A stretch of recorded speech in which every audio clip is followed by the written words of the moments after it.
நம்முடைய ஊதியம், சமூக பாதுகாப்பு, தொழில் உறவுகள், பணிசார் பாதுகாப்பு எல்லாம் ஏராளமான மாற்றங்களை அவர்கள் செய்திருக்கிறார்கள்.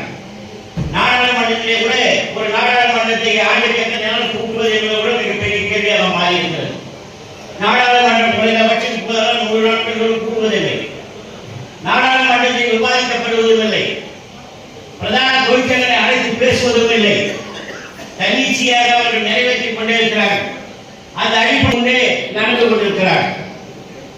என்றால் நாம் நடத்திய தலைவர்கள் குறிப்பிட்டது போல நாம் நடத்திய அகில போராட்டங்கள் புறந்தள்ளப்பட்டுவிட்டது.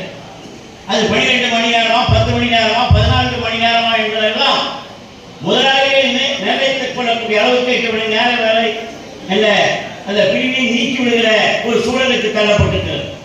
ஆக நம்முடைய மாநிலங்களும் அவ்வாறு செய்திருக்கிறார்கள். திராவிட முன்னேற்ற ஆட்சி வந்த போதே அது 8 மணி நேரம் வேலை நீக்குவது என்று அவர்கள் முடிவெடுத்த போது அனைத்து தொழிற்சங்கம் ஒன்று சேர்ந்த போராட்ட அலைகளின் காரணமாகத்தான் இன்றைய ஆட்சியாளர்கள் அதற்கு பெண்ணுக்கு தள்ளி வைத்தார்களே முழுவதுமாக அது நீக்கிக் கொள்ளப்படவில்லை. அதை மேலே கட்டி சொல்லிக் கொண்டே இருக்கிறார். என்று சொன்னால் மத்தியில் இருக்கக்கூடிய ஆட்சியாளர் அவருடைய நிர்பந்தத்தை அடிப்படை வேண்டிய அவசியம் இருக்கிறது. என்று சொன்னால் நிதி தேவையை, நிதி பங்கீட்டை முறையாக செய்யாத மத்திய அரசாங்கம் நிதி பெறுவதற்காக ஏராளமான நிபந்தனைகளிலே இவர் கையெழுத்திட்டுக் கொண்டே இருக்கிறார்கள். ஏராளமான நிபந்தனைகளை சொல்ல முடியும் என்று சொன்னால் இன்றைக்கு ஒன்றிய அரசாங்கம் ஒரு ஆட்சிக்கு வந்த போதே நிறைய திட்டங்கள் அறிவித்தார்கள். ஏதாவது கருப்பு பணத்தை நாங்கள் வெளிக்கொண்டு வருவதற்குத்தான் அந்த நடவடிக்கை மேற்கொள்ளும் என்று சொன்னார்களே. ஏதாவது கருப்பு பணம் கிடைத்ததா என்று மோடி அறிவித்தாரா என்று சொன்னால் நிச்சயமாக அறிவிக்கவில்லை. ஒன்றிய அரசாங்கம் அறிவிக்கவில்லை, நிதி அமைச்சரும் அறிவிக்கவில்லை. இதான் நாம் கண்கூடாக கண்டது. என்று சொன்னால் இன்றைக்கு நம்முடைய அந்த கடன் சுமை என்பது இருக்கிறது. அதற்கு வேறு தீர்வு காண வேண்டும் என்பதற்காக இன்றைக்கு அவர்கள் சொல்லுகிற திட்டம் பணமயமாக்க திட்டம்.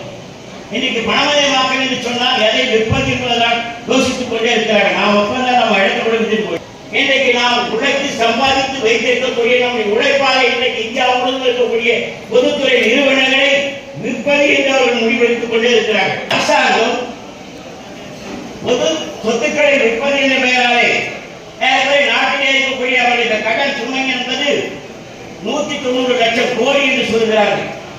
190 லட்சம் கோடி கடனை அடைப்பதற்காக இவர்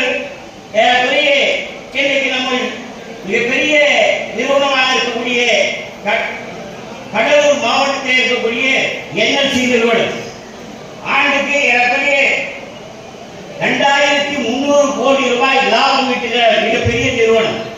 அதனுடைய NLC பங்குகளை 15% விற்பது என்று மத்திய அரசாங்கம் திட்டமிட்டது. ஆக